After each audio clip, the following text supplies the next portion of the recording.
Halo semuanya, siapa sih yang gak betah kalau gak ngabarin ke doi? Nah, sobat, aplikasi instant messaging WhatsApp yang jadi primadona ini ternyata memiliki kisah inspiratif di balik salah satu pendirinya, yaitu John Combe. So, gak usah pakai lama lagi, siapin diri kalian dan nikmatin videonya. Jatuh bangun John Combe, pendiri WhatsApp yang mendunia. WhatsApp adalah salah satu aplikasi instant messaging yang sudah dikenal di seluruh penjuru dunia. Menurut hasil riset, penggunaan aplikasi ini menjadi yang paling banyak mengalahkan jenis aplikasi instant messaging lainnya, seperti BlackBerry Messenger. Aplikasi ini kian mendunia setelah dibeli Facebook dengan harga fenomenal yakni 16 miliar US dollar. Atau saat itu berkisar 220 triliun rupiah. But anyway, tahukah kamu bahwa di balik kesuksesan WhatsApp ternyata tersimpan kisah inspiratif yang penuh perjuangan dari salah satu pendirinya? Yap, John Combe. Perjalanan hidup dan karir John Combe tidak semulus seperti yang banyak orang kira. Seperti yang dilansir dari biografiku.com. John Combe berasal dari keluarga keturunan Yahudi yang lahir pada 24 Februari 43 tahun silam di daerah Fastiv bagian Kiev, Ukraina. John Combe tidak lahir di tengah keluarga yang serba ada. Ayahnya saat itu bekerja sebagai manajer konstruksi dan ibunya hanyalah seorang ibu rumah tangga. Kondisinya saat itu sungguh memprihatinkan karena John Combe hidup di tengah gejolak politik dan meningkatnya gerakan anti-Yahudi di Ukraina. Bahkan, fasilitas pun serba dibatasi, seperti listrik dan air. Sehingga, untuk mandi pun harus mengantri di tempat mandi umum. Menimbang resiko yang semakin tinggi, John Combe dan keluarga memutuskan pindah ke Amerika Serikat pada tahun 1990. Dan tinggal di wilayah Mountain View saat itu. John Combe yang ayahnya berusia 16 tahun tinggal bersama ibu dan neneknya. Sementara sang ayah masih bertahan di Ukraina. Namun sayangnya belum sangat menyusul ke Amerika Serikat, ayah John Combe meninggal tahun 1997 di Ukraina. Meski berhasil lolos dari gejolak politik dan gerakan yang mengancam keluarganya, hidup yang dijalani John Combe tidak berarti baik-baik saja. Menggantikan peran sang ayah, John Combe dan ibunya harus bekerja keras untuk bertahan hidup di Amerika Serikat. Dikisahkan dalam biografinya, John Combe pun sempat bekerja sebagai cleaning service di sebuah toko, sedangkan sang ibu bekerja sebagai pengasuh anak. Namun tetap saja tidak mampu memenuhi kebutuhan hidup.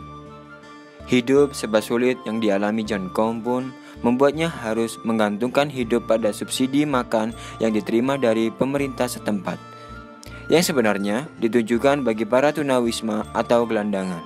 Untuk mendapatkannya, ia harus menunggu dalam antrean yang sangatlah panjang. Bahkan, untuk menikmati waktu istirahat pun seringkali hanya beralaskan tanah dan beratapkan langit. Segala macam pekerjaan ia coba lakoni ketika pertama kali pindah ke Amerika hanya untuk menyambung hidupnya saja. Meskipun hidup serba pas-pasan, John Combe tidak menyerah begitu saja. Pribadinya amatlah tangguh, sehingga ia terus berusaha hingga terbentuklah kisah perjalanan hidupnya sebelum mendirikan WhatsApp yang sungguh menginspirasi. Pahitnya hidup sudah John Combe merasakan saat itu. Tapi ia terus berusaha dan pantang menyerah. Ketika pindah, John Combe memang sudah diketahui mahir berbahasa Inggris, sehingga ia pun masuk sekolah di Amerika.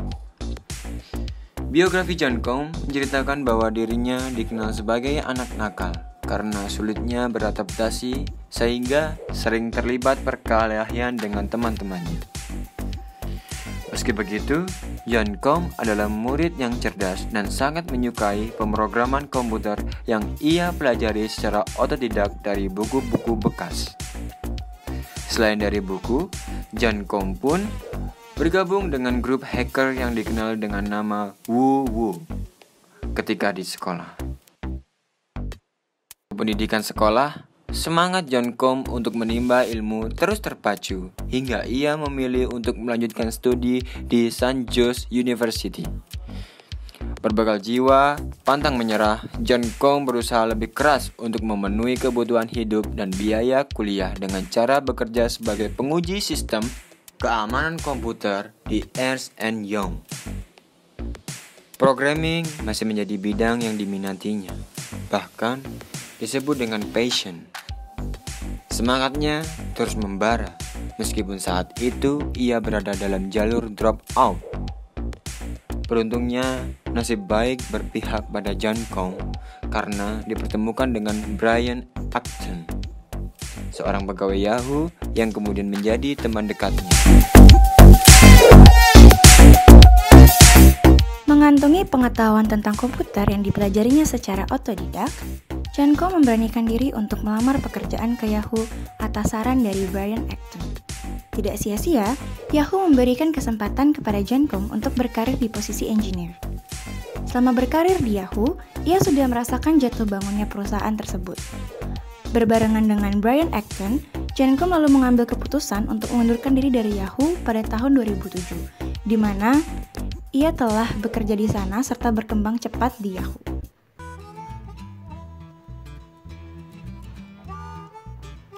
Setelah memutuskan berhenti dari Yahoo, John Combe melamar kerja di Facebook yang disebut sebagai servis sosial media karya Mark Zuckerberg dan tengah naik daun di internet. Namun, saat itu Facebook menolaknya, sehingga memantik semangat John Combe dan Brian Acton untuk membuat sesuatu yang berpotensi dan membuka peluang lebih luas. Mungkin dalam kondisi saat ini, Facebook bisa dikatakan menyesal sudah menolak lamaran kerja dari John Combe dan Brian Acton. Karena nyatanya saat ini aplikasi karya mereka dibeli Facebook dengan harga yang sangat fenomenal. Penolakan yang diberikan Facebook saat itu tidak menjadikan John Combe menyerah begitu saja.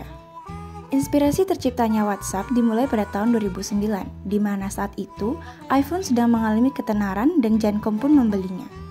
Ia kemudian tertarik pada kumpulan kontak di iPhone dan juga pada App Store. John Combe melihat ada potensi besar dari aplikasi App Store di iPhone yang kemudian memberikannya sebuah ide, yaitu menciptakan aplikasi yang dapat menampilkan status pada kontak telepon di iPhone. Ia pun kemudian menceritakan hal ini kepada salah satu temannya, yaitu Alex Fishman. Seperti gayung bersambut, Alex Fishman kemudian memperkenalkan John Combe dengan Igor Solemennikov, seorang developer aplikasi iPhone, hingga berujung pada terciptanya aplikasi bernama WhatsApp. Tahun 2009 menjadi tahun yang sangat bersejarah bagi John Combe. Perusahaan WhatsApp Inc. yang berbasis di California resmi didirikan, dan John Combe pun fokus mengembangkan aplikasi ciptaannya. Awalnya, WhatsApp hanya didownload sekitar 250 orang saja, dan kebanyakan adalah teman-teman dari John Combe tersendiri. Aplikasinya pun belum ditatakan sempurna, karena masih sering mengalami crash.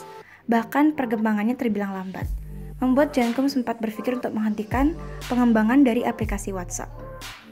Namun, niatnya digagalkan melalui suntikan motivasi dari teman baiknya Brian Acton.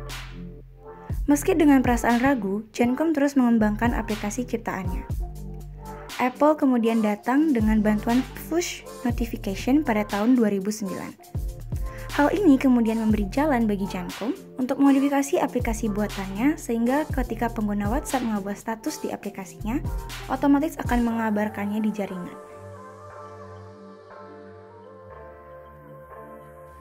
WhatsApp di awal kemunculannya hanyalah sebagai update status di kontak telepon di iPhone. Selanjutnya, John Combe merilis WhatsApp versi 2.0 yang dilengkapi dengan fitur pesan instan yang berhasil menaikkan jumlah pengguna aplikasi tersebut menjadi 250.000 pengguna. Saat itu, BlackBerry Messenger atau sering disebut BBM menjadi saingan aplikasi ini. Namun, melihat dari sisi penggunanya lebih terbatas karena BBM hanya dapat digunakan di ponsel BlackBerry saja. Peluang baru pun ditemukan oleh John Combe bersama Brian Acton, kemudian mencari investor untuk mendanai pengembangan aplikasi WhatsApp.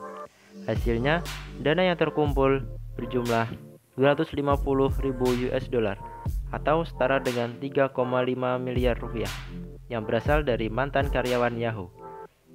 Hingga akhirnya secara resmi Brian Acton bergabung dengan Jamcom mengembangkan aplikasi WhatsApp seperti meluncurkan fitur pengiriman foto pada tahun 2009 di iPhone. Selain itu, ia juga merilis WhatsApp untuk device lain seperti Android dan BlackBerry. Kemudian, WhatsApp diubah menjadi aplikasi berbayar pada tahun 2010 dan mereka berhasil memperoleh pendapatan sebesar 5.000 US dollar atau setara dengan 70,1 juta rupiah pada bulan pertama. Hal ini kemudian membuat investor lain banyak berdatangan untuk menanamkan modalnya di WhatsApp, dan aplikasi ini pun berhasil masuk dalam 20 besar aplikasi populer di App Store. Suntikan dana dari investor terus berdatangan hingga WhatsApp menjadi aplikasi primadona di berbagai penjuru dunia. Sempat ditawar oleh Facebook, namun Jamcom menolaknya. Aplikasi WhatsApp terus berkembang dan pada tahun 2013 WhatsApp berhasil memiliki pengguna aktif sekitar 200 juta. Melihat geliat kesuksesan WhatsApp, memantik Google dan Facebook untuk mengakuisisi aplikasi tersebut. Hingga kemudian pada tahun 2013, Jamcom bersama Brian Acton setuju untuk menjual WhatsApp ke Facebook. Akuisisi WhatsApp oleh Facebook membuat Jamcom dan Brian Acton sebagai orang kaya baru berkat perjuangan mereka mengembangkan aplikasi WhatsApp. Jamcom sendiri setelah aplikasinya berhasil dibeli oleh Facebook, kekayaannya melonjak drastis sebesar 6,8 miliar US dollar atau sekitar 80 triliun rupiah. Tahun 2015 lalu, kekayaannya naik sebesar 7,9 miliar US dollar atau sekitar 109 triliun rupiah menurut majalah Forbes. Melihat jatuh bangun perjuangan Jamcom dari seorang yang serba kekurangan menjadi berkelibangan harta, telah membuktikan bahwa setiap orang memiliki potensi kesuksesan masing-masing. Berjuanglah dengan kemauan keras, tidak mudah menyerah dan terus semangat untuk memanfaatkan setiap peluang. Kisah sukses ini menunjukkan sebuah perjuangan hidup yang sangat inspiratif untuk diteladani. Terima kasih telah menonton video kali ini. Jangan lupa untuk like, komen, dan subscribe channel ini agar channel ini bisa berkembang seterusnya. Terima kasih. Sampai jumpa.